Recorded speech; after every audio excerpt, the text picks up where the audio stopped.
Hello and welcome to the remanufacturing webinar on the different product sectors. Today we're going to be talking about consumer products. The Remanufacturing Industries Council is the sponsor of the Global Reman Day, an observance that happens every April. Each October, we hold a yearly conference. The council seeks to recognize those who advocate, collaborate, and educate on behalf of the remanufacturing industries. RAC is also a certified ANSI standards writing body, and the council has written the first US standard for remanufacturing. You can learn more by visiting remancouncil.org. Before we get started, let's talk about some housekeeping for today. We're scheduled for about an hour and a half, including the Q&A. We've got content planned for about 70 minutes, and all participants are to be muted so that the speakers are able to be heard clearly and without distractions. Questions can be submitted through the Q&A feature, which should be at the bottom of your screen. Feel free to type in questions as we progress, and I will continue collecting them throughout the presentations. But we will hold all questions until the end of the presentations. We also collected questions already submitted when you registered, and those are queued up. After the webinar, we'll send a short survey. We really appreciate your feedback to know what went well and what your suggestions are for how we can do better in the future. We'd also like to read your suggestions for future topics that would be of interest to you. Now let's move on to today's lineup. I'm Sarah Rogers. I'm a manager at Southwest Research Institute, where I lead a team of roboticists who develop intelligent automation solutions. I will be your moderator today. Our first speaker will be Mike Fabery of the Automotive Division of an Operations Manager for United Radio. Mike has been with United Radio for 33 years. He graduated in 1989 with an electronics tech degree and started repairing units out of Mazda and Chrysler vehicles. He has now been integrated with United Radio's manufacturers and developed many new programs and processes. In 2003, he moved to Director of Special Projects and assisted the division with growth on technical and sales. Mike developed a research and development department within automotive to assist with creating testers and bench tools for remanufacturing processes. In 2012, Mike moved into an operations role and into a business development role, as well as continuing to oversee the R&D labs, as well as the quality department. He is very active currently on attending trade shows and developing additional remanufacturing opportunities. Our next speaker will be Paul Adamson, the Chief Revenue Officer of America's Remanufacturing Company. Paul Adamson is a returns fanatic. After 30 years in the broad world of reverse logistics and returns management, Paul is basically unable to buy anything new. His career has spanned the spectrum of the reverse world, always with a focus on the overall circular economy and the need to divert consumer and enterprise returns from the landfill. Paul is a partner and the Chief Revenue Officer of America's Remanufacturing Company, a 20-year-old company with a day one mentality. The company focuses on creating relevant programs that align with the needs of their clients with a programmatic focus on using returns to inform the new product development and consumer experience. Paul gets no bigger thrill than finding ways to create aha moments for leading brands solving for consumer product returns. Paul is based in Central Texas and is actively trying to find a hobby outside of work. Our final presenter today will be Tom Healy, the President and CEO of CoreCentric Solutions. As President and Chief Executive Officer, Tom leads the full resources of CoreCentric Solutions to help meet client needs today while anticipating tomorrow's market challenges. Tom brings a wealth of managerial experience to his role, most recently serving as President and CEO of Dyno LLC, the exclusive distributor of Singer branded sewing notions and crafting supplies. Prior to Dyno, Tom served an 18-year career at Turtle Wax, an internationally recognized manufacturer of car care products.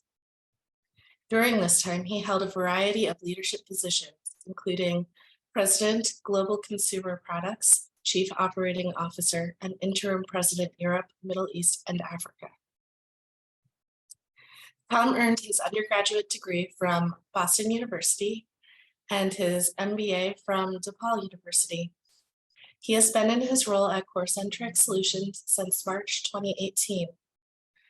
And without further ado, I give you Mike Fabery. Okay. Thank you, Sarah. Appreciate the opportunity. We're going to share my screen here with our presentation, and we'll move forward with that.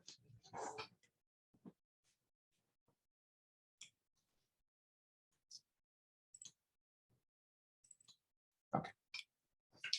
So United Radio is a 99-year-old company that we are headquartered in Syracuse, New York. We have branch offices and warehouse facilities in Peachtree City, Georgia, and Salt Lake City, Utah. And we're comprised of 3 different divisions, which includes automotive, consumer, and communications, that we provide service for worldwide. I'm part of the automotive division, and one of the things I want to talk today about is how automotive in remanufacturing is different than refurbishing with consumer products. In the automotive sector, we deal with dealers worldwide, over 140 countries, and it's very control-based with quality certifications. There's a dedicated certification for automotive, which is IATF 16949, but we also are ISO 14001 certified as far as recycling. A lot of the things that we do is we handle a lot of the large-scale reman processes, and I'm going to say remanufactured because it's brought up to OEM standards. And when they're placed in a vehicle, especially what a vehicle owner would operate and work with, especially the radio or the controls, we want them to look brand new. And the customer most of the time expects that to be a remanufactured product. In our consumer division, we do a lot of the home units. This could be stereo systems. This could be smart speakers. This could be gaming systems. In the consumer products division, it's a little bit more of a refurbishing part. And when it's refurbished, it is expected to know that the consumer might get a unit that is maybe blemished, maybe the scratches on the cosmetics, but it is fully functional, and that's it's brought up to the standards to be fully operational and fully standard. Some of the things we do is we work with a lot of the major manufacturers and do a lot of the refurbishment where we're kind of reverse logistics, where they will actually sell the products to the customers themselves. In both locations, in Syracuse and Salt Lake City, is where we would perform the consumer refurbishing, and we also do parts distribution, and we're a return center for a lot of the major suppliers of the consumer electronics manufacturing. Our third division is a little bit more localized. That is communications products, where maybe 911 centers, maybe handheld products, police, fire departments, a lot of the installs with the police, but they're still the same. So a refurbishing part where that piece is used and it's going to be used out in the field. So that's going to be a little bit more of a refurbished part. It's not going to be expected that it's going to be looking brand new like the OEM automotive side is. Some of the products that we do, and not just automotive, but all of our divisions, whether in automotive, we're touching pretty much any part of the vehicle that was built from the factory. So if the car was built with a piece of electronics, came from the factory that would come to our division. A lot of the remanufacturing based on audio, it could be your instrument cluster, it could be even electronic modules that you don't even see in the vehicle. So they still are, we try to remanufacture those as much as we can, even though you can't see those. The cases are going to look like they're brand new. So when the dealership gets that from us, they go to put it in the vehicle, it's just like a brand new product. Some of the challenges we have is maybe under the hood of a vehicle where there's water, salt, corrosion, and we can sandblast or refinish those. And those are more of a refurbished style of a product. But the electronics and the functionality is still going to be the same. In our consumer division, as I mentioned, we work on gaming systems, home stereos, smart speakers, pretty much anything that the consumer would interact with would go to our consumer division. That's where the difference will be here of what we're going to talk about today. Some of the consumer products, and I think you'll hear from some of our speakers later too, is the reverse logistics solution, where you're going to accept a return from a consumer out in the marketplace, will come back to us. We'll go through and technically refurbish it, remanufacture the electronics part, but the refurbishment part would come to where the cosmetics might have some blemishes. And then we'll actually take those units, repackage those into the a brand new box, basically, that would be a reconditioned or refurbished unit that the manufacturer would be able to sell to another consumer. But technically, all of the updates are done to the unit. All of the bulletins that we would ever do, functionally, it's going to be the same. And that's where it's a little bit different between what I do in the automotive sector, where the cosmetics will be replaced as being brand new, but the cosmetics on the consumer side would still have some blemishes and be acceptable for that. Some of the things that we do, and this is on the electronic side, to make sure that everything is technically capable of, and back to OEM specs. We have a very involved technical department, and that's where you replace BGA ICs, or you have R&D support, you have tester support, you work with the manufacturers for getting the latest updates, getting the latest software. And that happens both on automotive and actually all three of our divisions.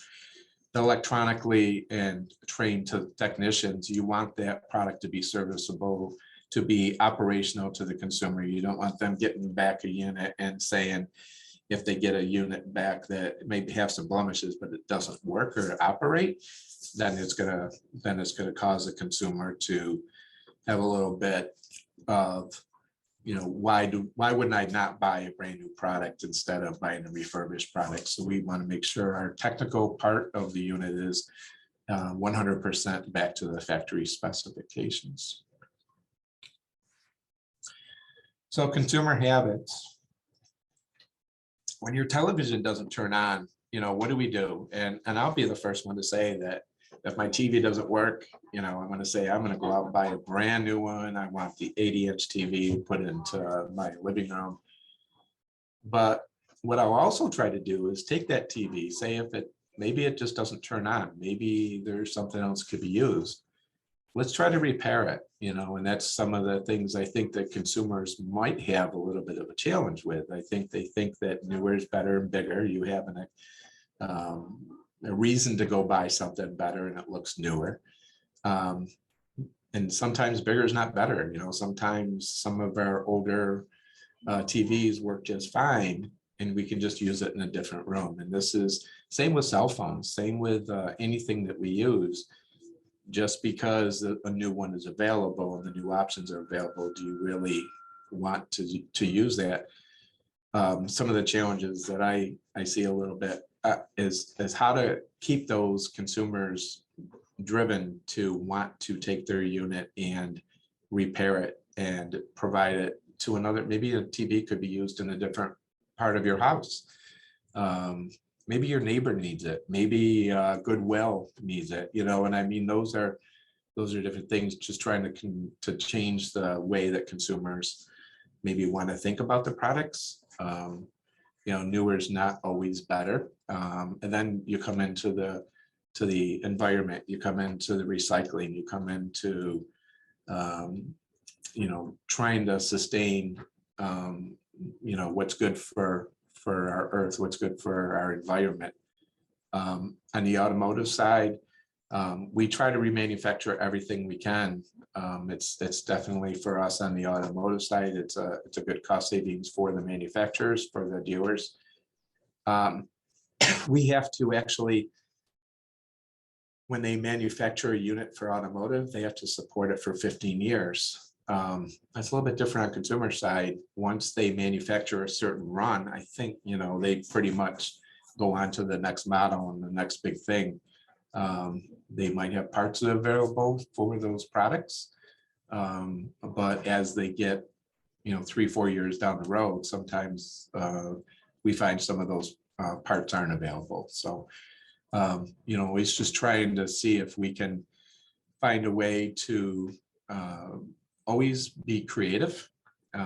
When something's not available, how do you try to be creative and have parts that are available for the repair and getting it back out into the marketplace, whether it is just a neighbor, whether it is a manufacturer who wants to resell the product or redistribute the product. So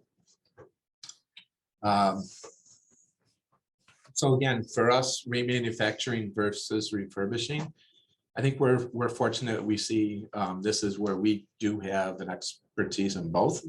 On the automotive side, that's my background is everything that you get in, it's got to look brand new, it's got to look pristine going back into the vehicle. The OEM holds us to a high level.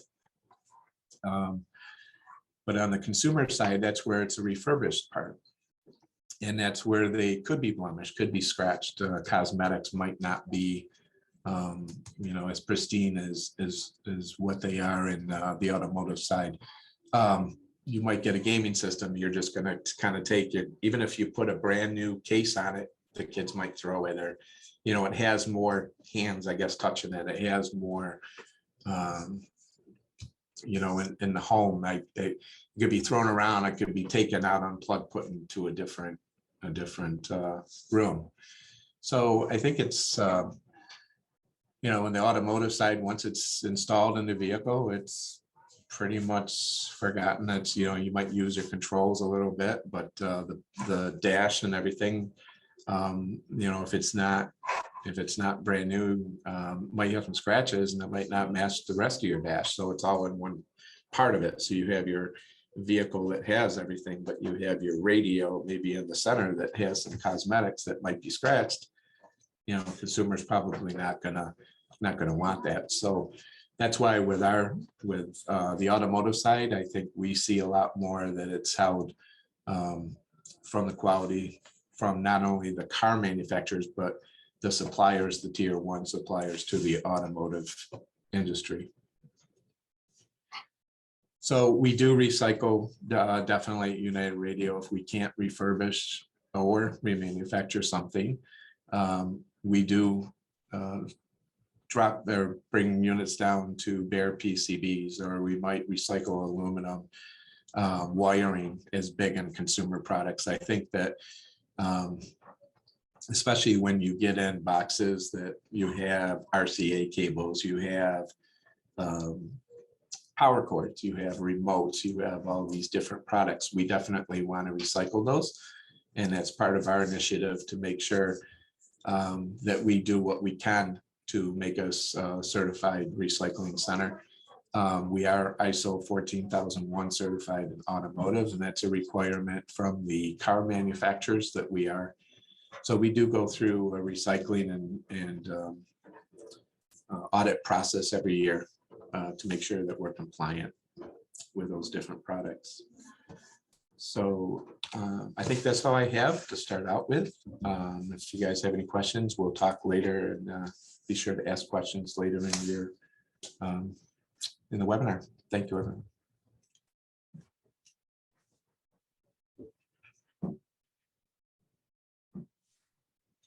All right. Well, good morning. Thank you. Thanks, Mike, for the lead in. I was very excited today to be part of this webinar. So I've known, United Radio, when they hit you with that number of 99 years, that's pretty incredible. Mike, what you guys have been able to do for so long. So thanks for being part of the webinar today. In fact, it really speaks volumes to United Radio's background and heritage and their technical expertise. They, back when I had a large scale electronics recycling company, one of my clients was Nintendo. And at the time, and I think it's still probably true today, United Radio was the only approved third party that could actually do full remanufacturing on a Nintendo console. So if that doesn't tell you a whole lot, when a company that is, that dedicated to their product quality, also to their IP for their products, that they entrusted, somebody like United Radio on that, that's great. And I look forward to, Tom Healy from CoreCentric following me up after, because CoreCentric does some very amazing things. Their background speaks volumes about their ability to leverage technology and engineering to really develop robust programs. So I'm that middleware, so to speak, in the conversation today. Quick little background, and we'll dive into some slides. I turned 50 this year and realized that I have spent 30 years now in this reverse returns, remanufacturing, refurbishment, recycling, circular economy space. So to honor that, I decided to try and grow a beard. And unfortunately, we're at the ugly stage, so please don't let that distract you from the great content you'll hear today. But what I'm going to talk about right now is kind of the recovery path for consumer products. It's a different beast. If you were talking about a large-scale piece of medical equipment, if you're thinking through, a big piece of heavy-duty off-road equipment, a lot of that product is engineered from the grounds up to be remanufactured multiple times. It's only, I think, in recent years that, the folks that we service, especially in this consumer products group, have considered, both designed for repair, which has been around longer, but also designed for reman. So it's really on us, the third parties that, support them, to identify what is that decision tree for deciding, should a product be refurbished or should it be remanufactured? And kind of layering into what Mike was talking about on those differences, right? And then also I'm going to dive a little bit into, the value you get from these returns if you take the time to understand them at a deeper level. So we will, and Mike, I think your mic is still hot. So if you want to mute as well, that'd be great. So we're going to dive in a little bit here. Just first, this will go ahead. Hopefully everybody's seeing my slides okay. Just a quick overview on ARC, nothing too intensive. So just some key facts. We are the returns partner to leading brands and manufacturers, and then also distributors and certain key mass retailers. We do a pretty broad range of services, everything that you would consider part of that returns management equation. So returns and crediting, test, repair, refurb, remanufacturing, rework projects for recalls. We spend a fair bit of our engineering cycles looking at analytics and failure mode analysis and why a return happens, and really helping our brand owners make some good decisions. And we'll talk about that further on, about that. Pretty heavily involved in that re-commerce and redistribution space. And then we operate our own full-scale recycling center. So I'm not going to read the slide to you, but a couple call outs. We are East Coast centric, so about 650,000 square feet of operating space. All of that in the great state of Georgia, and which works out well from a logistics standpoint. Touch a pretty broad range of product categories, home comfort, so ACs and DHUMs and things like that. Compact refrigeration, if anybody ever needs a good deal on a high class wine cooler, let me know. But floor care, microwave ovens, powered hand tools, huge business and small kitchen appliance. And then we have a very sizable outdoor power equipment and power generation remanufacturing refurb business. So that's ARC. Let's dive in a little bit. So when we talk about decision tree, this is really trying to understand when a product flows in, why are we deciding that this product should be remanufactured versus refurbished? And that really comes down to 4 parts to that decision tree. So what's its original retail value? Again, we're not talking about, an imaging device from GE Medical that, was new, $2.6 million. We're talking about a Shark vacuum, or, a microwave oven, or a Honeywell portable AC. Values are a little bit less, right? And we have to understand that. So what's the retail value of that product? What's the brand's value in the marketplace? So when we talk about brand value, are they someone who is essentially a direct seller into a marketplace, only they're not overly concerned about their brand's intrinsic value? They're not layering on, their environmental goals. They're not really talking to the community and their buyers, not trying to build that intimate relationship. They are a product only. So if their brand value is down here, well, that can be one of the drivers, right, of making a decision of how much you're going to invest into that product. Very good. Design for repair. Did they make it from the ground up to be able to even be serviced in this way? If they didn't, we got some challenges. And then what's the overall product life cycle? And that'll become a little more evident as we go into this. But the beauty, I would say, of the space that Mike, Tom, and I exist in, especially on the consumer product side, and if we eliminate the ever-changing CE products and definitely anything IT related, we have some decent life cycles, right? We're not dealing with rotting fruit, so to speak. So that'll become a little more self-evident, right? So key drivers, we just talked about them, right? Retail value. Typically, if that MSRP is below $200, you're going to flow it towards refurb, but, right? And less and less and less. And we'll talk through that. Brand value, premium, those tier 1 brands, they, part of the reason why Reman works for them, they tend to have better, control of their supply chains, right? They either own or directly manage the factories that the product's getting built in. They have, U.S. and overseas supply chain, planning teams in place. So access to parts is not an impossibility. Again, we talked about longer life cycles, or better position for remanufacturing those products. And then, of course, if you can't get parts, and let's just say instead of screws, they used a bunch of adhesives to put something together, obviously it's going to limit your ability. So kind of a quick little flow chart, and we can walk through starting up at the top. So where's that retail value fall? Hey, if it's greater than 200, right away we may decide it's, there's a design for, that it's designed for, and it's designed for reman. Well, we may remanufacture it, we still may refurb it. And we'll talk about why. Is it a premium brand, right? Does it carry that name Dyson or Samsung or somebody else on the chassis of that product? If not, well, is it a product that has a long life cycle, or is it that rotting fruit, right? That moldy orange, so to speak. And then, the answer is it designed for reman as well? A bunch of different pieces kind of come into that decision tree, like we talked about. But at the end of the day, really, none of that really matters, right? It's who is actually paying for that service is really what matters, right? So product source in our world is very important. Our relationships typically are with the brand owners, but there can also be with the retailer.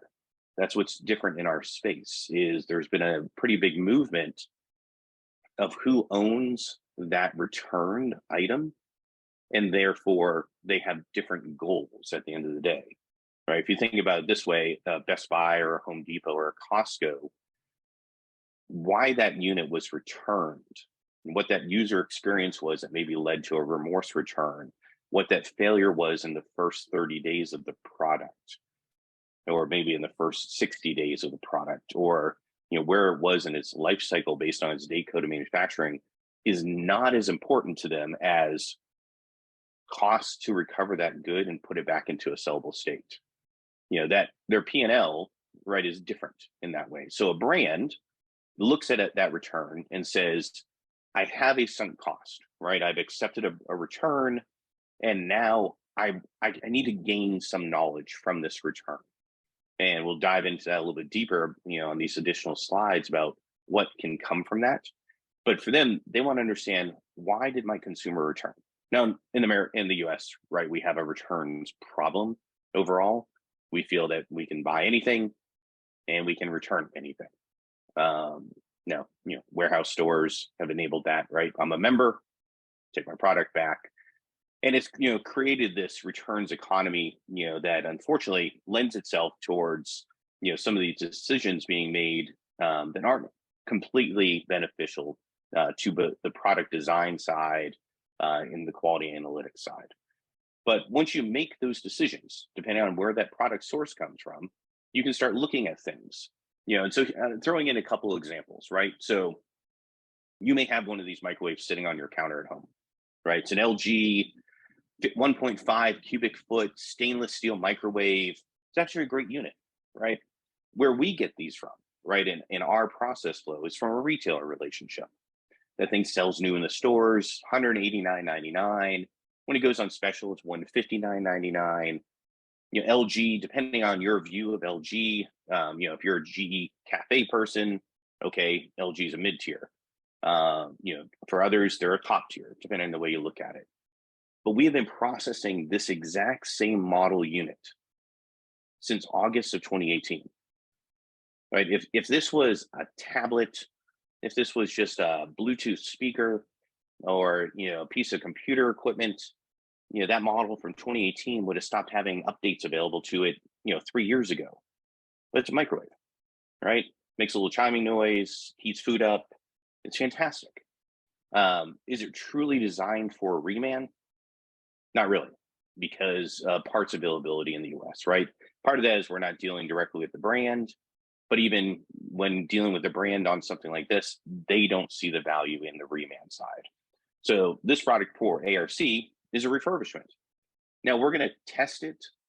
We're going to recertify it exactly as if it was remanufactured, but we're not going to go inside and replace a magnetron, right? We're not going to, we're going to replace doors and circuit boards and control panels and things like that. But the super guts, we're going to leave that off. We're going to replace a hood.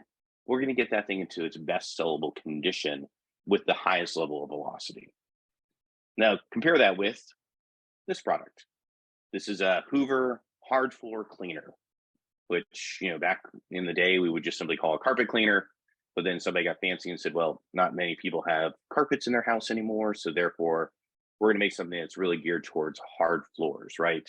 Let's clean up that tile, the luxury vinyl planks. Let's make sure it gets a good deep clean, redo our scrub brush, methodologies and how we, can clean things up. Well, this for us is a direct OEM relationship that changes the equation, right? So retail value, it is above 200, $269.99. They're a tier 1 brand. We began processing those in November of last year, and they want to understand the return. So this unit is fully remanufactured. Now, to tie back with what Mike said earlier, where he talked about essentially the cosmetics of the unit, this is interesting. We remanufacture the unit, but we do have 2 grades of remanufactured good. We have one that is a new, like new. We never refer to as new again because it's remanufactured, but it's like new. And then we have a blemished version. It goes through all the exact same testing, has all the exact same repairs completed on it. But they have made the decision that we'd like to not invest as much parts every time if we don't have to. So if there's some scratches and bumps and bruises, we'll just use those terms, it's okay. That's we can serve a market with that product at a price point that is very attractive to a consumer. And again, these are consumer products. If you think about the old, Ford model, right? Your entry level was you'd buy a Ford, then eventually you'd move up to a Lincoln, and then one day maybe something else in the Ford family. In the Chevys, right? A Chevy, then a GMC, maybe a Cadillac one day, etc. You want to keep folks in your family of products. So if you can offer them something for a lesser price, but still offer a high quality remanufactured good, that's of value to the brands, to the OEMs.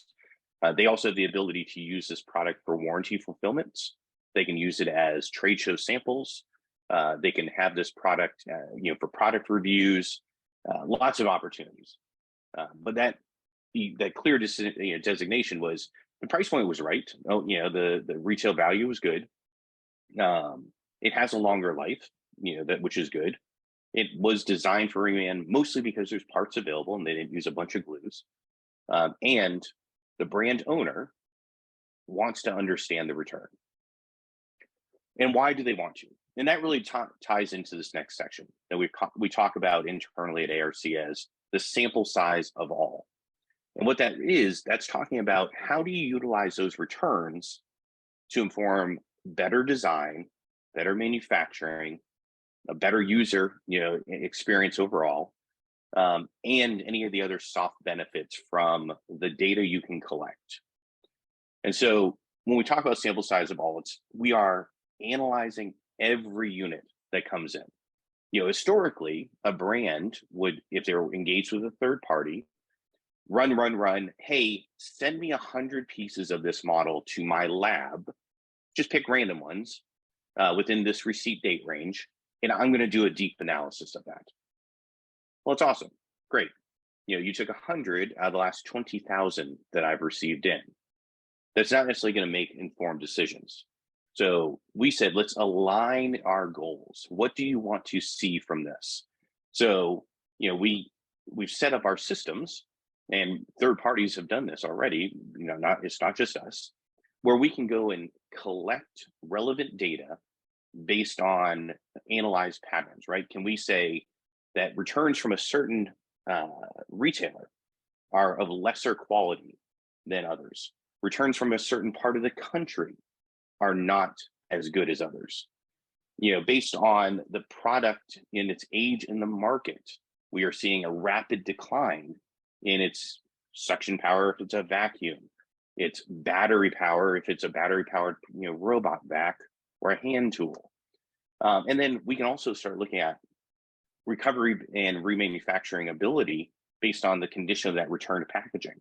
How much of your product comes back to us from a retailer that's just like new? That box doesn't even look like it was opened. Somebody bought a new mother, a NutriBullet baby, which is a great product, but the mother's like, I'm never gonna make food for this kid. I'm just gonna buy it in a little jar from the shelf. Send this thing back. Let me get my credit, and I'll go buy something else I need. So how much comes in looking like that? How much comes in, damaged? How many come in that are just completely out of the box? All these things can help understand the overall condition of that return and inform about some of the decisions a consumer made. So we can then turn some of these things into targeted tests, right? We can look at certain date codes, serial number ranges. We can identify retailers that we really want to focus on during the remanufacturing process to understand how theirs look. We can start doing what we call triangulation. So we are then taking our observed conditions at receipt, at test, layering that in with customer service data that we are able to obtain, and then online review data, and you get a very clear picture. And it becomes very important. But you can't do that if you're just looking at 100 pieces, right? So sample size of all becomes very important. And why is that, right? So you've heard of SaaS, software as a service. There's others as well. Well, we have QoS. Sounds a little weird, but quality as a service, right? So what we're doing is we're utilizing those return goods to bring that visibility to key quality and consumer experience issues, right? So if you have a significant portion of sealed box returns or obvious no use returns, meaning when we the box has obviously been opened, repacked, but the plug was never plugged in because it still has a little piece of blue plastic around it. Well, what's going on with that? Is that a consumer experience, an out of box experience issue? Is your quick start guide just terrible? So we're going to help inform those decisions. We're going to start looking at the analytics that make sense for our partners, our clients. What do they want to understand? Everybody has a hand, right, in that bucket of knowledge that they want to go and glean from. So it's important to understand who are we serving, what information is important to them. Then we create a system to capture, analyze, and report on early to market returns. So think about this, our OEM customers, if you are a brand owner, those first 50, 100 units, depending on what the price point is of that product, 200 units, whatever it is, that are returned from market can tell you more than you knew from your home use testing, from any of your pre-market or earlier market testing. But these early returns help you understand maybe some of your known unknowns, right? So some things where you thought this could be an issue, you thought the customer experience may go this way, we can go and confirm those. And then what we'll also do is start building out telemetry and micro tests to identify what we call the unknown unknowns. Basically, we're using that triangulation data to go back and start mining in that remanufacturing process for things that were never considered. It might be something as simple as we see a repeated pattern of online reviews focused on noisy hinges. Great. For the next 1,000 units that are run, we're going to do an audible test of that hinge area. And we're going to record that data to understand how loud's the hinge. Is it really an issue? Or is it just perception? Unfortunately, with consumers, right, perception's reality. So we're going to use all the available data to make remanufacturing processes or refurbishment processes a gateway to a better overall product and a better overall experience for the consumers. Which then just obviously, if you're going to do these things, sometimes there's always a cost in life, right? So you have to actually have clear return on that investment, right? So product improvements that lead to measurable returns reduction, brand equity. Fancy way of simply saying, if your product's better because of the information you learned from your returns through the refurbishment or remanufacturing process, you can probably do something simple, change a quick start guide, add a link to a video for usage. That's going to reduce returns, which is a huge cost saver. You're also, if it's a hinge issue, maybe it's something as simple as you have to, at the factory, reduce the crank on that screw by a quarter turn. It no longer squeaks, but still will handle the stress of the constant movement. Your brand is viewed better, right? Nobody wants a squeaky, appliance on their counter. The new product development input for internal teams and next generation designs. Those early market returns that run through a remanufacturing or refurbishment process give tremendous insight into any future products within that same category. And then really at the end of the day, everybody likes money, and the OEMs and brand holders are no different. They have contracts in place with their CMs overseas, whether it's in China or Vietnam, etc. And we are able to provide independent evidence of issues. What does that allow them to do? It allows them to claw back money from production, from quality. They're able to do chargebacks. We are also able to confirm whether or not a engineering change order that was put in place based on date code was actually followed. Tremendous wins for the contract manufacturers, all based on taking a returned product, putting it through a refurbishment or remanufacturing process in order to get a re-good on the other side that tells a whole bunch of a story in the middle. So kind of the summary of the overall deck, really, right? If you're going to make a decision between refurb and reman, the decision tree is helpful, but at the end of the day, the owner of that product, whoever owns that return good, is going to tell you what they want to do with it. So lots of variables can still have a great result either way. Really no right or wrong, right? We're creating value, by doing this. One, at a high level, we're diverting product from the landfill. That's tremendous. Two, we're creating new re-commerce channels for the product that allows consumers who might not have been able to buy a brand's product at its original price can now gain access to it at a reduced price in a condition that the brand owner has approved. And that's the most important thing. And I won't get on a pedestal, but these liquidation channels that exist today for some branded products are terrible. A consumer's getting an uncontrolled product in their hands. That's just dangerous to a brand's equity. Overall, obviously, refurb and reman support the circular economy. The goal is similar. Whether or not it meets the ANSI reman standard as a reman product, or it's gone through an approved refurbishment process, so a factory reconditioned process. They're both in support of that circular economy, right? We're doing good work. Understand your products through a returns lens, super critical, and oftentimes a missed data point in the overall product. And then, obviously we, kind of hit upon it and hammered it down. If you do it properly, right? If you look at those returns, you can build out insights that will support each part of your product development, your product quality, your customer service, all the way down to the user experience and out-of-box experience. So that's my time, and I look forward to questions at the end. I'll turn it over to Tom Healy.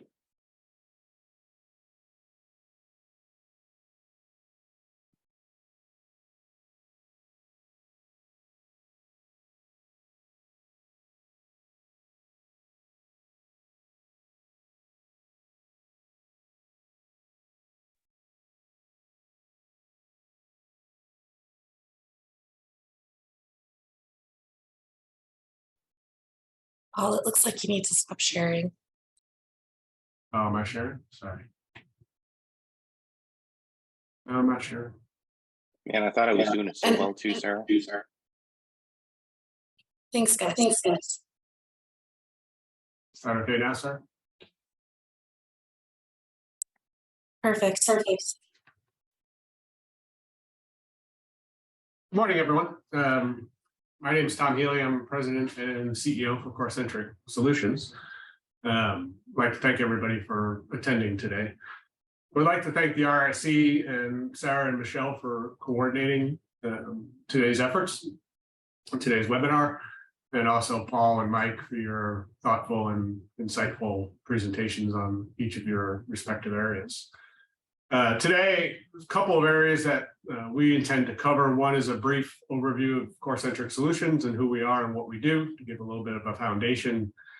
Second topic is around a common challenge or obstacle that we face when working with new customers and clients and working with them to establish a remanufacturing program and method that we are currently using in which to overcome that. Talk a bit about the market, and in that instance, I'll change the terminology from remanufacturing to refurbished. Refurbished obviously being a bit broader of a category, has more third-party market data associated with it than the narrower segment within remanufacturing. Talk a bit about the marketing and sale of the, again, broader topic of refurbished items, in particular e-commerce. And some trends that we're seeing within those areas. And then finally, some keys to success that we would share for those that are interested in establishing a capability within that space. So we can move ahead.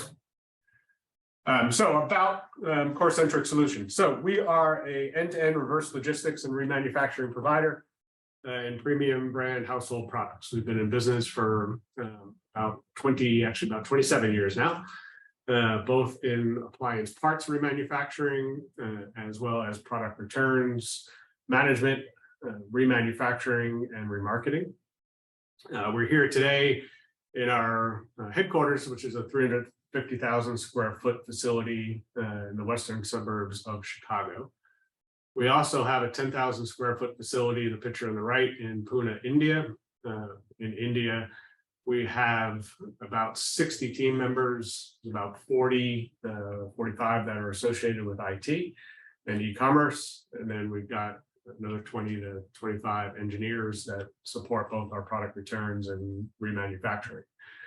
So we've been continuously certified in ISO. Quality is at the heart of really everything we do here. Go ahead. A bit of facts and figures. So we talked about the facility that we're in here today. Paul was kind enough to mention some of the work we do in differentiation in engineering. We've got about 36 members that span the spectrum of engineering: electrical, mechanical, industrial, quality engineers, process engineers that support the business. Globally, we're about 350 employees today, including both here in the US as well as our India teams. We touched on quality, industry leadership. So we're very active in this space through the RSC, Remade, Reverse Logistics Associations, and others as a leader within the space. Finally, just to give a little scale and scope of our business. So in the last 12 months or so, we've conducted well over 60,000 individual repairs, everything from individual control boards all the way up to large and small appliances. We've remanufactured well over 125,000 parts, both electrical and mechanical. We managed well over 1.5 million inbound product returns, and firmly rooted here in green and sustainability. If we can't remanufacture it or refurbish it, it's responsibly disposed of, which resulted in, again, well over 4 million pounds of recycling through the facility.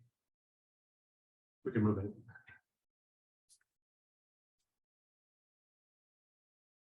So I mentioned a first topic. So a common question, challenge, opportunity when we talk with customers about establishing a remanufacturing product or production concept within their business. There's a very common theme that is initially discussed, which is all around a remanufactured product will cannibalize the sale of new product. That we're stealing, by introducing a remanufactured product into the market, we'll be stealing sales from first sale opportunities.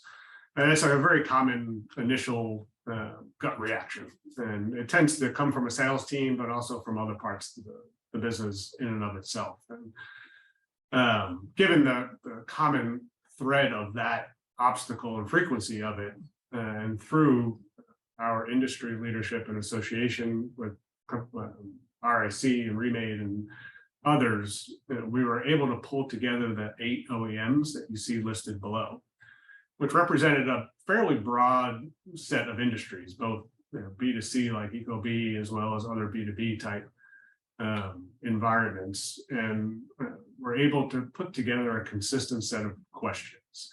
And the 8 brands that you see below all participate in this remanufacturing sector. So we felt like, since they had a demonstrated track record and history within this space, they could provide a point of view on this preconceived notion that remanufactured products cannibalize the sale of new products. The results of that, if we can move ahead a slide. The results were overwhelmingly positive for the remanufacturing sector. And I think a big part in the white paper that we published on the right, for CoreCentric to talk to a prospect or a customer that remanufactured product doesn't impact negatively on the sale of new, somewhat could be perceived as self-serving, right? But if we do it from an industry perspective and pull together the points of view of 8 very large, well-known businesses that participate in the space, and they provide their point of view, then it becomes more of an industry position as opposed to a corporate position that could be viewed as self-serving. And the overall overwhelming result was there is no negative impact to new product sales. I mean, that was common across all 8 companies that we surveyed within the space, and agreement that it was potentially even a myth within their own companies prior to establishing a remanufacturing business within their lines. And I think Paul touched on some of these other opportunities here. The common themes was it was remanufactured products was an opportunity to reach aspirational or value-based consumers.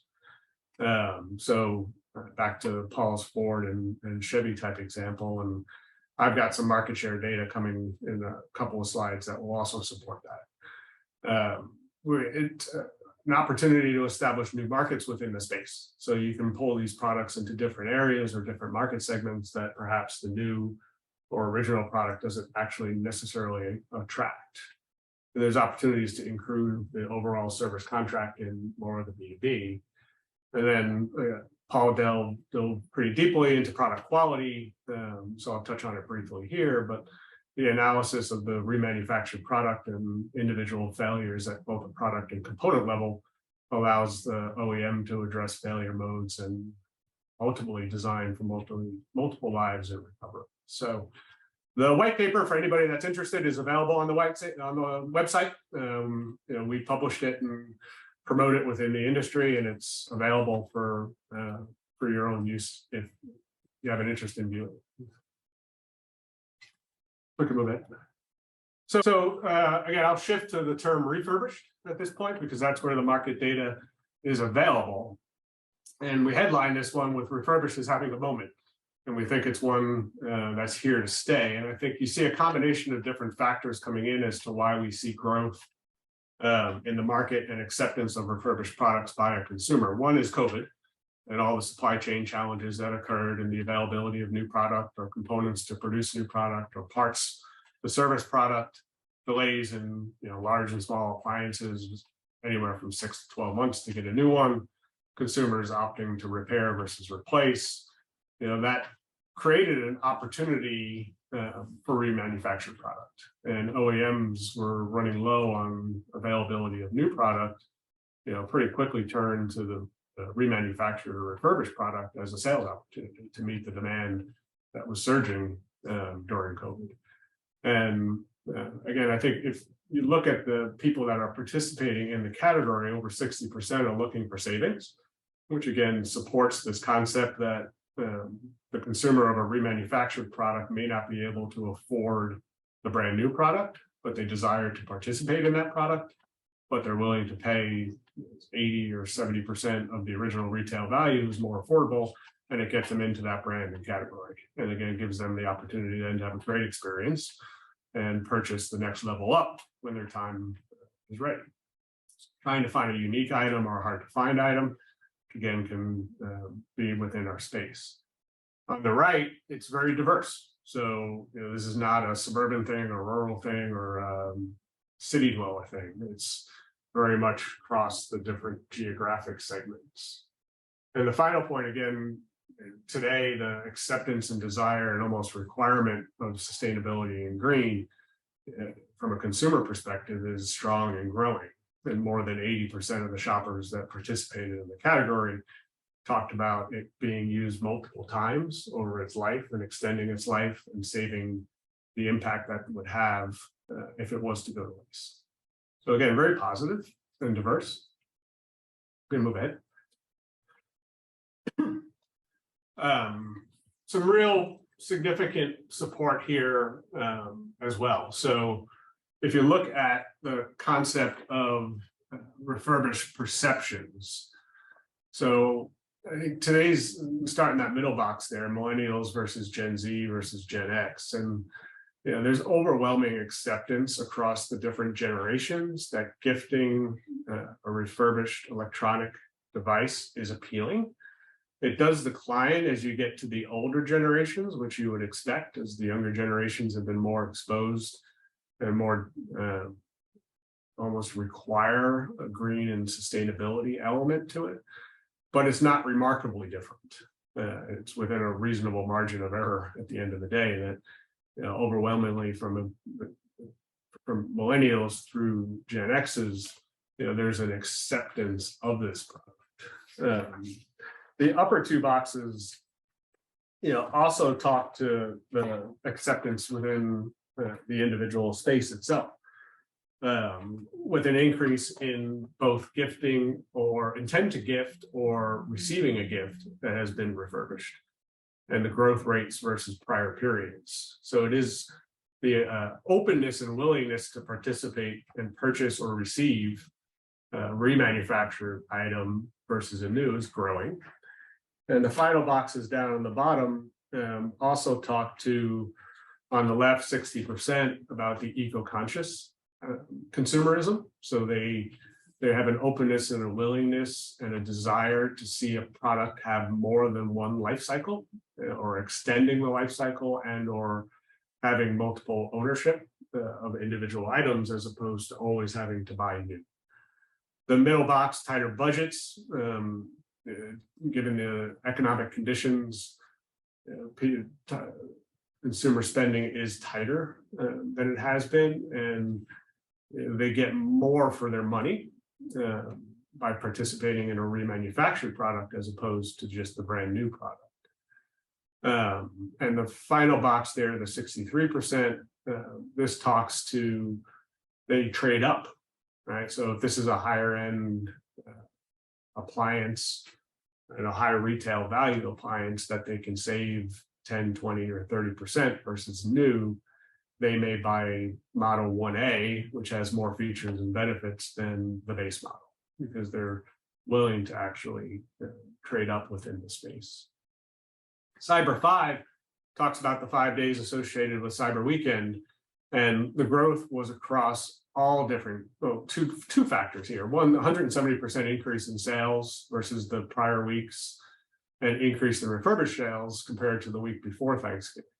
So the surge that new product sees, right? We all hear about Black Friday and Cyber Monday and everything in between, and how much some companies' revenues are tied to that holiday period. It's not unique to new. We see the same type of surge in sales and activity for refurbished product that OEMs see for brand new product. And a few snips on the bottom there is about consumer electronics, household appliances, power tools, and the vacuum category. The growth and acceleration of the growth is across a multitude of different categories. So this isn't just unique to a consumer electronic or to a small kitchen appliance or vacuums. The acceptance and growth of remanufactured cuts across all of these different categories. So I think, again, we believe that COVID was a big contributor to remanufactured goods becoming a consideration when consumers are making a purchase. We saw OEMs lean in heavy to remanufactured goods during this period of time that, again, has exposed both the OEMs as well as their consumers to the concept of remanufacturing. And finally, you see the generational appeal of remanufacturing or refurbished based upon their core beliefs within sustainability and green. So these are not, although COVID was potentially a shorter term impact, this cross-generational appeal, the impact of consumerism for eco-conscious, sustainability, and green, and their personal beliefs are continuing to grow. So we see these as all tailwinds within the space. And the next couple of slides will talk about a channel of market where we can leverage technology to really zero in on these types of consumers.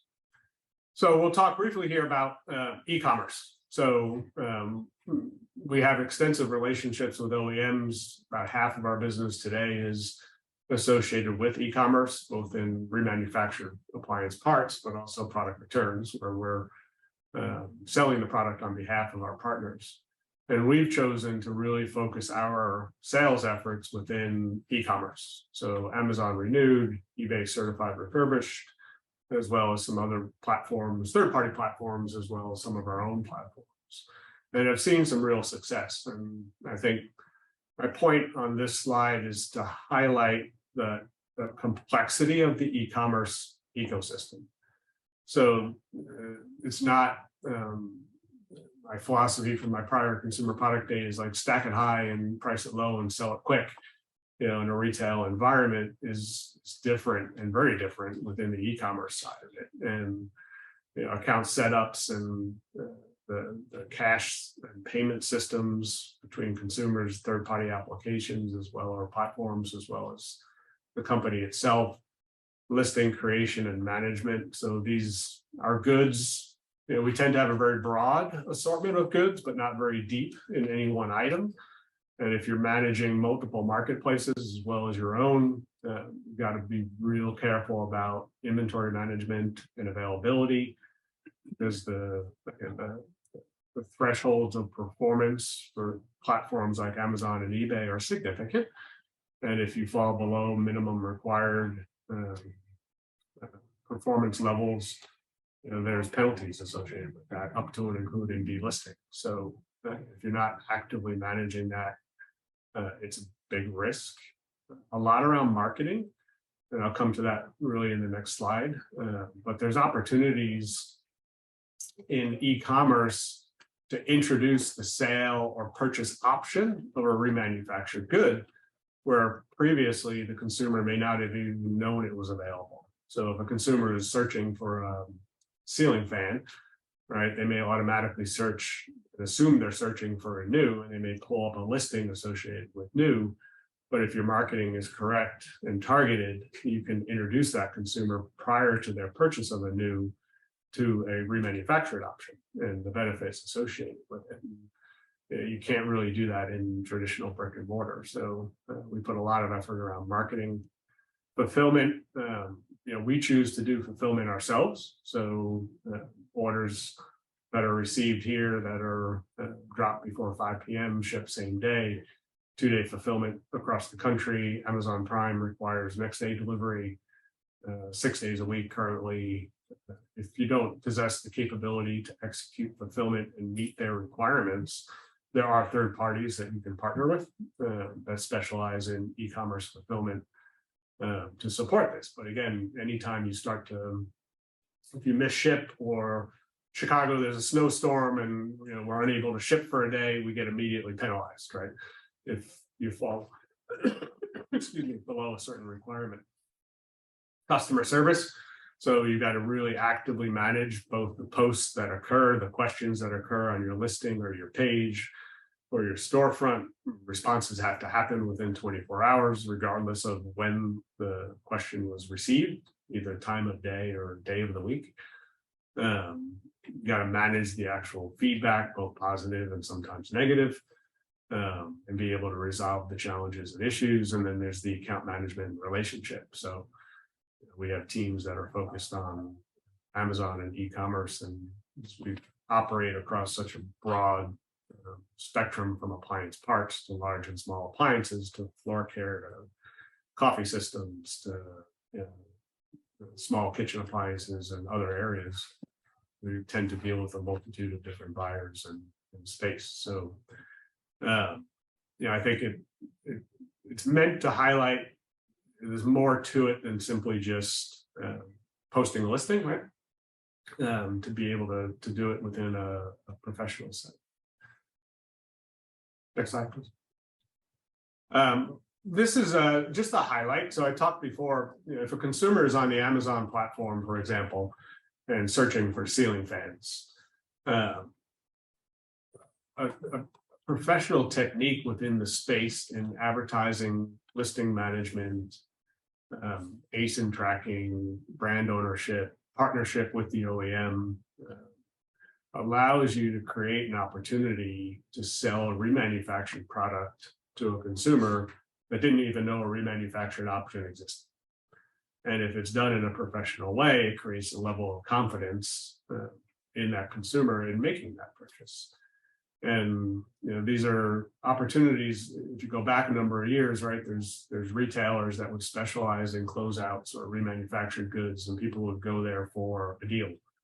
And there are fewer of those that exist today, those types of retail outlets. And I think there's a huge opportunity, and I've talked to the RAC and Remade about this, that awareness of remanufactured goods is low from a consumer perspective. And I can think prior to joining Corecentric, it was always, I never even thought about a remanufactured option at the end of the day. But the technology that's available within eBay and Amazon in particular, as well as your own sites and other platforms, allows you to introduce this remanufactured concept to a consumer that may not even have known it existed, which is creating incremental sales opportunities for us beyond the consumer that's just simply looking for a deal or a lower price, you can actually target a consumer that has a high level of awareness or desire in the sustainability or eco,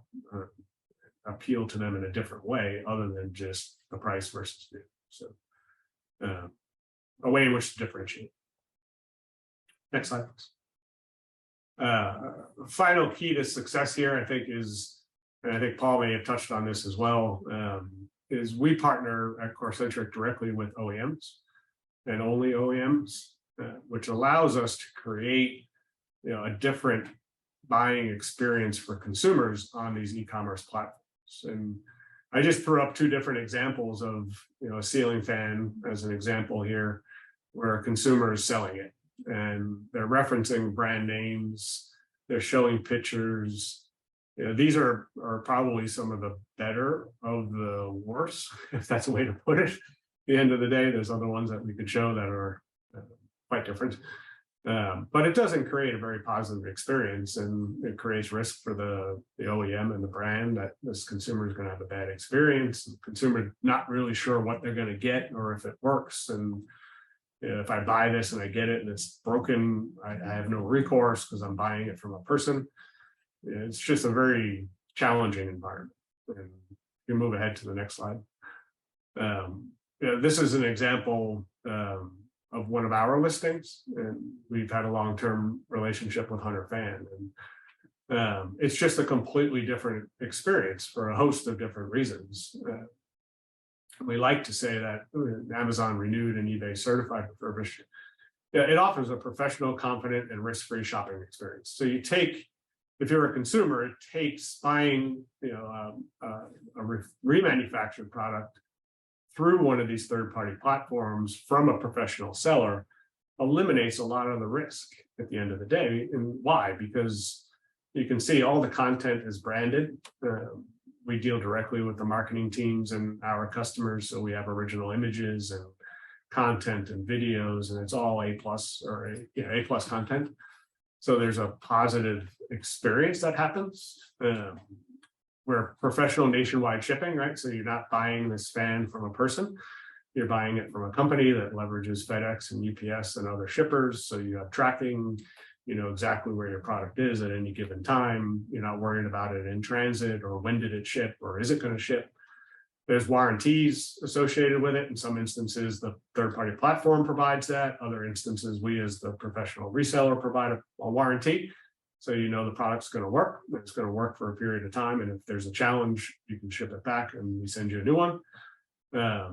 There's return capability. So again, if this is a peer-to-peer purchase, if you're buying it from a person, you're not going to be able to return it. Where here we do offer returns. So if there is something wrong or buyer's remorse, or you're just not happy with how it looks, you can return it and get your money back. From a brand perspective, we can control pricing. So, we're typically 80 to 90% of the original retail value. So there's, it goes back to your, let's not negatively impact new product sales, right? By being 50 or 40% of the original retail. We can, because of the quality that we produce, we can get pretty close to the original retail. There's confidence in purchasing from a company if you're a professional seller on these platforms. So, we have history, we have ratings, we have comments that are all available, overwhelmingly positive. Always there's some, challenging ones that are out there, but that's to be expected. But you can be confident that you're buying it from an organization that has a history within the platform and overwhelmingly positive reviews. Incremental consumer segment and source of revenue for the brand.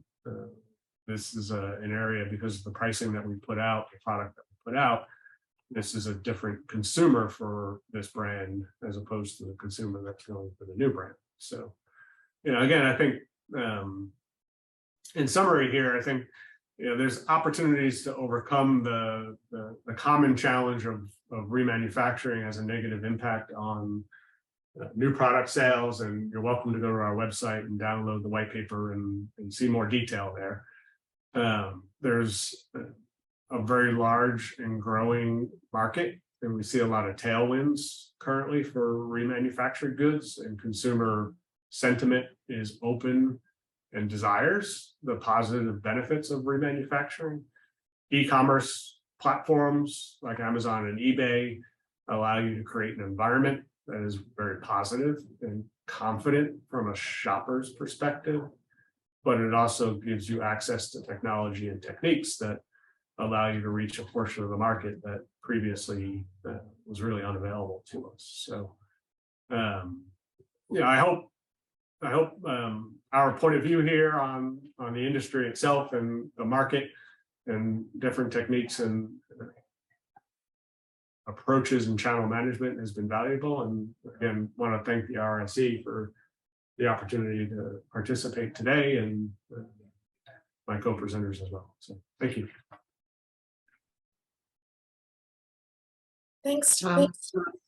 Really appreciate you sharing that experience in the marketing aspect. It's definitely not something that we always have front and center in mind.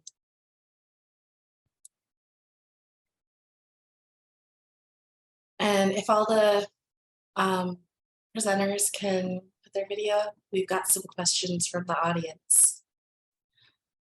The first question from the audience, I think everybody gets a chance to answer. On average, what's the percentage of saved materials in your electronic products?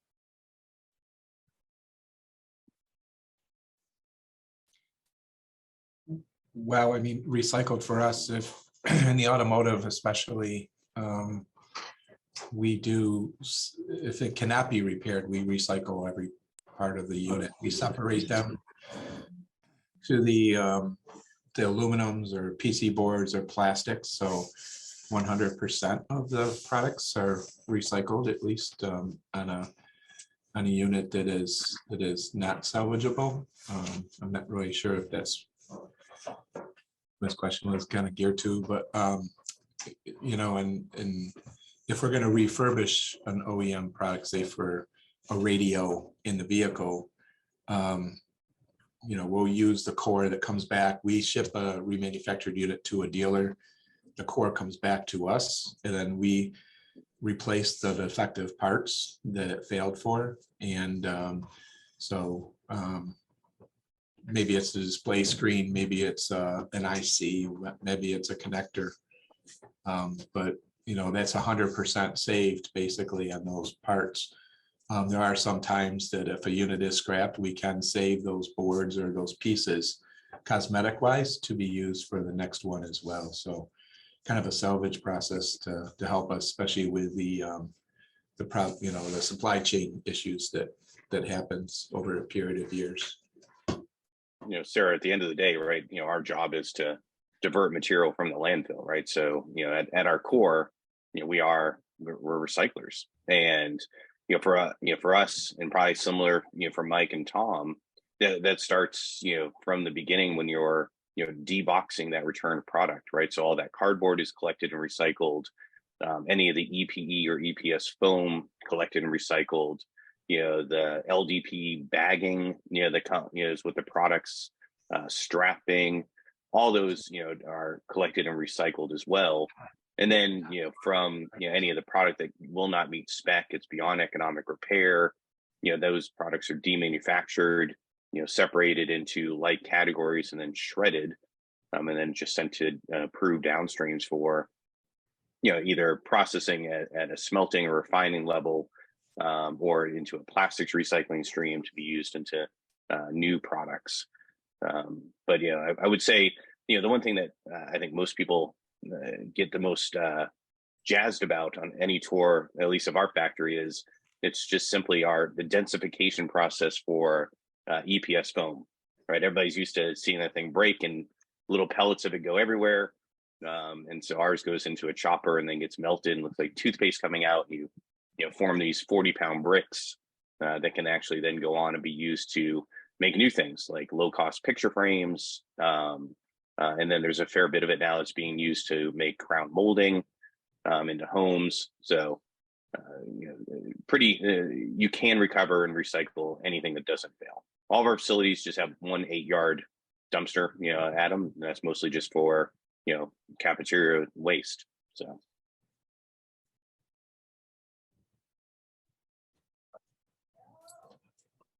That sounds like a really good use of materials. The next question is actually for me, and it is, I missed part of the presentation. Everybody who registered for the presentation will be getting a link to watch the presentation once it is on YouTube. And that is usually between 1 and 3 days after we have this live. So probably by Friday or Monday. The next question is there a value in communicating what was done as part of remanufacturing or refurbishing a product so that consumers can compare between their options? Interesting. That almost points to the fact that we're not educating well enough on the fact that the core of it is a standard process, right? So if we're not doing a good enough job on the marketing to, and the message of the fact that it's no different than you could not willy-nilly manufacture a product. Like some of it goes down this line, and then sometimes it goes down this line. All of us have a process that is standard, documented, and can't be deviated from. Unless it's a documented deviation flow, so for a consumer to have to be, to ask, what was done to it, it just means we need to publicize better the overall process, the testing, the fact that, at the end of the day, a remanufactured good is a one-to-one relationship. That product, unlike in the manufacturing world, has had some level of personal intervention, to verify that it is good quality product going out the back door. That's why, defect rates from reman goods is lower than it is from new products because of that intimate, connection to the product. The only thing that I think needs to be explained to consumers when we, that deviation between, refurb and reman that Mike and Tom both did a great job talking to is the cosmetic condition of the product. Right, that is what a consumer sees. When they pull that item out of the box, they don't necessarily know if it's a blower, is it blowing 670 CFM or 623 CFM? They don't know, but they do know that the housing of that unit that's got a scratch on it. Part of the label's been is blemished or I can't read it. That's the part that has to be explained well. Tom, Mike, you guys have any thoughts? Yeah, no, I completely agree. I think there's a huge opportunity to increase awareness of remanufactured and or refurbished goods from a consumer's perspective to build confidence.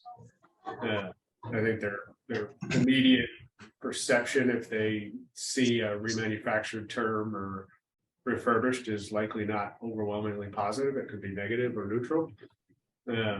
Based on prior experiences, and I think the industry's come a long way, continues to, but I think increasing that awareness, and we try to do as much, if we look at some of our listings, it's all trying to build confidence in the consumer's purchase and eliminate risk to try and overcome that. So we'll reference that all of our relationships are directly with OEMs and OEMs only. So we have deep technical knowledge and experience and partnerships from an engineering and marketing perspective, and availability of parts, and OEM parts if we don't harvest parts. Yep. And other things, right? Videos of our facility and production lines and links back to the website. So if they want to come back to the website and see that, we're not two guys in a garage somewhere, right? We're a professional organization that if something was to go wrong, who to go to. But I think we as an industry still have a lot of opportunity to continue to drive that. Agreed. Right. Paul mentioned that he manages data collection from the products to try to give some view back to the OEM. What sort of tools do you use to do that? Sure, I'm happy to talk about ours, and I'm sure the guys each have their own as well. So we have an ERP system that we implemented in 2018 from a company called Anlor Logistics called Backtracks. It was a game changer for when the other operational partner and I joined the business, what could compared with what was in place then, which was really just a WMS. We've over the time felt and understood where its limitations were. And so in 2021, we started designing our own system called Radian with our in-house development team that will, over time, will consume a lot of the duties, but it gives us access to a level of data that we feel is fantastic, and allows us to integrate the micro tests and telemetry that we were talking about, but also do some things that can help build consumer confidence. So, photos and images and videos of operational status at a serial number level. So if a product, is ever called into question, we can actually pull the video and they can see, the test results in real time as the product's running. So we're excited about that. And again, it's just all to paint the picture that builds confidence that the test procedures are good and accurate. But Tom, Mike, I'm sure you guys have great systems as well. I know on the OEM side, our customers and the tier ones and OEMs I think that they're more anxious in the data that they get back than repair itself. It's just, we do have a great system of a ERP system that we can get all the data and report that back to the manufacturers, but the vehicle does not work just on a 12-volt system. It's all communication through CAN networks. So all of those modules that we work on is controlled by testers, and they have great data points that can pull that information down and store it and provide it. A lot of times you'll see now the over-the-air updates and stuff. So there's just a wealth of knowledge out there that gets the information back to the tier ones, and in our quality system, we have to report back to them, and we have to track our comebacks or any of our workmanship. So it's very important to keep track of that and get that back to them so they can build a better product. Again, they have to support that for almost 15 years on the auto side. So, but it's out there. I think it's in the consumer market the same. Our consumer division gives the same feedback to the OEMs, and just make sure that any kind of changes they can make and make a better product. We're very similar between both answers. I mean, I think we have some proprietary software that we utilize or develop, but as I said before, most of our relationships are directly with the OEMs. So we typically have access to and utilize their software and systems associated with the capture of data, because their products are somewhat unique and not interchangeable with other brands. So they've got their own systems that we're delegated as a user in which to capture the information. So a little bit of both. Excellent, thank you. I think we only have time for maybe one last question, and it's a pretty good one. Consumers have a pretty short attention span for design styles. And with that, is there anything that you are doing to support planning for multiple use cycles that maybe affect design and it being something that consumers are still going to want as they're looking to newer and fresher designs?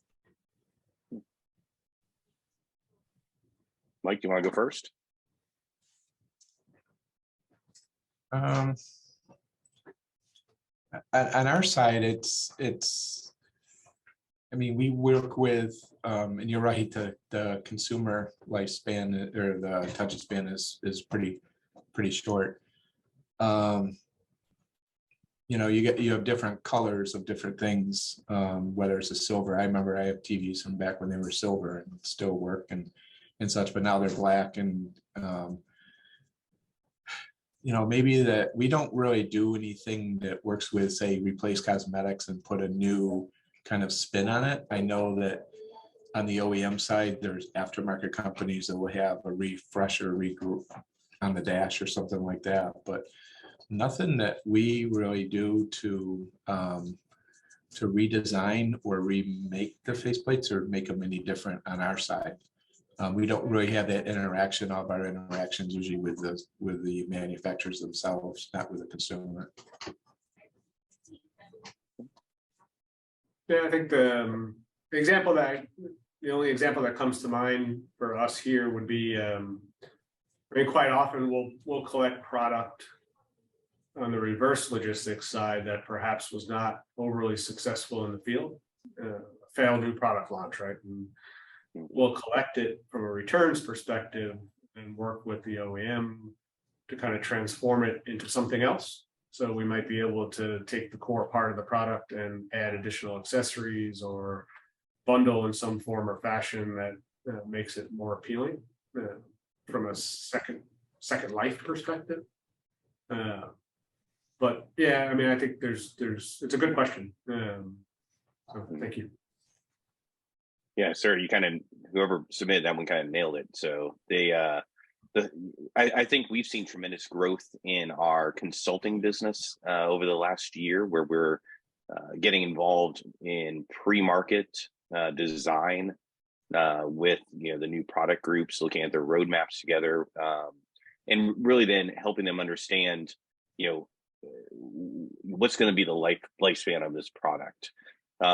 We've done some projects where we've essentially reskinned items, utilizing a vinyl skinning process, no different than you would on do a car, to take it from kind of what Mike's talking about, that what was once in vogue white now needs to be a black stainless feel to it, right, or something like that, which then allows it, because some of these appliances have longer lives, to continue its sales cycle. But it's a little tougher, right? We don't get to help with the modularity questions that would allow for maybe, over there updates on my oven, right, in my house, right? I'm not, while they can do it these days because they got smarter, it's not something that we're necessarily going to be able to build into a 5-year-old GE appliance versus a new one that does have it already. So some limitations, but it's making my wheels spin thinking about it now. So thank you for asking the question. All right, thanks, guys. Excuse me, we are out of time. There are a few more questions from the audience that we did not have time to get to. What I'll do is I'll send those out to our panelists, and perhaps they'll be able to answer in the comments that go into the YouTube video. Again, this will be on YouTube. And thank you everybody for joining us in this webinar. Thank you especially to Tom, Mike, and Paul. Really appreciated your insight on the consumer products sector. Thanks, Sarah. It was fun. Thanks, Tom. Thanks, Mike. Good spending time with you. Thank you. Take care. Bye.